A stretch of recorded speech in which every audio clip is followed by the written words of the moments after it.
Hi guys, so good evening and welcome back to my magical world. It's me again, Frostbite. Okay, so it's 11:04 in the evening and today is October 12, 2023. Ayan, so magandang gabi, Pilipinas. So again, students, ladies and gentlemen, sit down. We're on to another session of reading. Ayan. Para tayo si DJ. DJ Yes. Okay, so we're on to page 180 and 181 of the book Flow. For my new subscriber, we're doing sessions, reading sessions every day. Hindi inuman na. So reading sessions every day, okay, for us, for the both of us to acquire more knowledge, diba? Kasi I'm pretty sure you're not even reading anything. Kasi you love to scroll your phones. That is why I'm here for you guys. Okay? So, let's start na. Again, listen up. Okay, focus muna kayo sa akin for a while. This is not gonna be long. 2 pages a day is a small progress. So, tune in. Okay? So, as a result, a great deal of energy gets freed up for living instead of being spent on wondering about how to live. If one decides to accept the traditional form of the family, complete with a monogamous marriage, and with a close involvement with children, with relatives, and with the community, it is important to consider beforehand how family life can be turned into a flow activity. Because if it is not, boredom and frustrations will inevitably set in, and then the relationship is likely to break up unless there are a strong external factors keeping it together. Ayan. So to provide flow, a family has to have a goal for its existence. Extrinsic reasons are not sufficient. It is not enough to feel that, well, everybody else is married. Okay? It is natural to have children, or two can live as cheaply as one. These attitudes may encourage one to start a family and may even be strong enough to keep it going, but they cannot make family life enjoyable. Positive goals are necessary to focus the psychic energy of parents and children on common tasks. Some of these goals might be very general and long-term, such as planning a particular lifestyle, to build an ideal home, to provide the best possible education for the children, and to implement a religious way of living in a modern, secularized society. Nakikinig ba kayo? Ayan. Makinig kayo, guys. Kasi, this is the only time that probably can read books. Because I'm actually doing it for you. 'Di ba? Hindi to like, it's not an audiobook, but, 'di ba? It's a live thing somehow. Kasi I'm doing it on a daily basis as much as my time allow. 'Di ba? So, ayun. Daming dada. For such goals to result in interactions that will help increase the complexity of its members, the family must be both differentiated and integrated. Differentiation means that each person is encouraged to develop his or her unique traits, maximize personal skills, set individual goals. Integration, in contrast, guarantees that what happens to one person will affect all others. If a child is proud of what she accomplished in school, the rest of the family will pay attention and will be proud of her too. If the mother is tired and depressed, the family will try to help and cheer her up. In an integrated family, each person's goals matter to all others. In addition to long-term goals, it is imperative to have a constant supply of short-term objectives. Wait lang. Nawala tayo. Ayan. This may include simple tasks like buying a new sofa, going on a picnic, planning for a vacation, or playing a game of Scrabble together on Sunday afternoon, unless Unless there are goals that the whole family is willing to share, it is almost impossible for each member to be physically together, let alone involved in an enjoyable joint activity.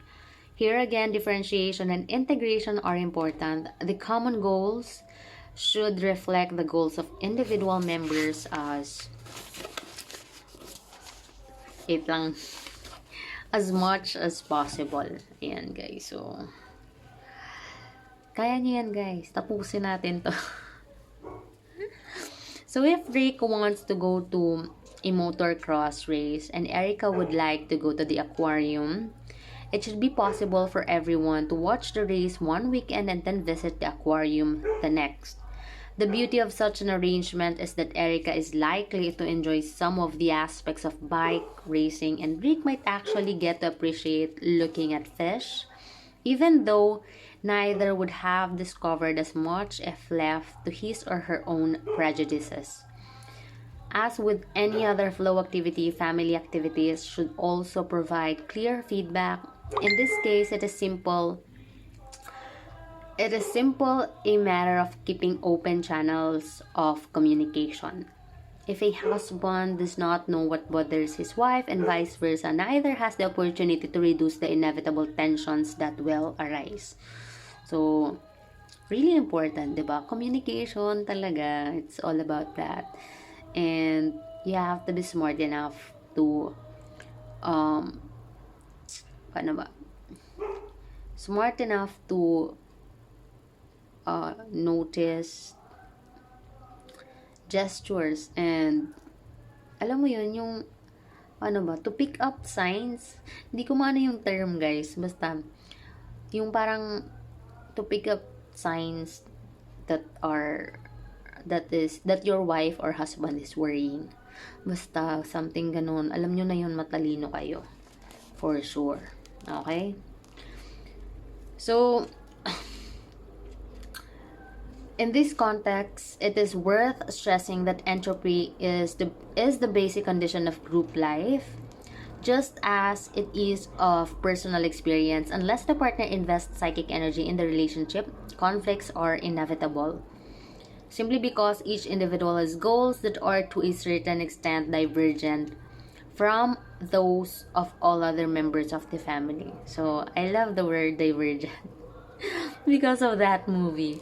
Diba? I like the artist and how they kind of like do the movie. So, amazing. Amazing productions, all of that. Anyways, yan, continue na tayo. Without good lines of communication, the distortions will become amplified until the relationship falls apart. Eventually, guys, if you are not addressing the small things, it will lalaki at lalaki yun. Eventually, it will grow, diba? Because you have to feel heard. Every one of us needs to feel heard, especially, diba? If you are in a relationship, I told you, there's a lot of compromising on those area. Kaya if you're not really ready for that, stop it. Stop now. Okay? Stop playing around kasi at the end of the day, if it's not gonna be good for you and for your soul, do not attempt. Wag na. Mag-solo na lang. So, feedback is also crucial to determine whether family goals are being achieved. My wife and I used to think that taking our children to the zoo on a Sunday every few months was a splendid educational activity and one that could all enjoy. But when our oldest child turned 10, we stopped going because he had become seriously distressed with the idea of animals being confined in restricted spaces. It is a fact of life that sooner or later, all children will express the opinions that common family activities are dumb. At this point, forcing them to do things together tends to be counterproductive. Diba? Iniisip niyo yun, right? Have you ever think about it, diba? When you were young, diba, going to the zoo was like, kind of like, good for you thing, diba? Because you're seeing animals. But when you grow up, I don't know if you still feel um like this child kasi 'di ba? Things are being normalized that some animals are on a cage, but it's not supposed to be that way, right? They're not supposed to be clowns there, and people need to pay for to see them.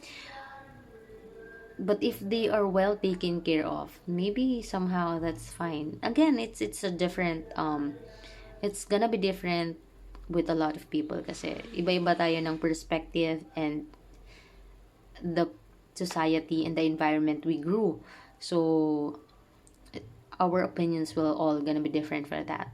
But on an empathic person and person who thinks an animal lover, di ba? When you're younger, di ba? Ganon.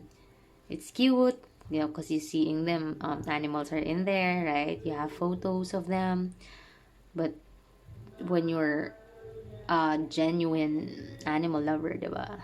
They are in cages. So, how does that make you feel? So, ganun na lang. Let's leave it that way. At this point, forcing them to do things together tends to be counterproductive. So most parents just give up and abandon their teenager to the peer culture. The more fruitful, if more difficult strategy is to find a new set of activities that will continue to keep the family group involved. The balancing of challenges and skills is another factor as necessary in enjoying social relationships in general and family life is particular, as it is for any other flow activity. When a man and a woman are first attracted to each other, the opportunities for action are usually clear enough. Ever since the dawn of time, the most basic challenge for the swain has been, can I make her? And for the maid, can I catch him?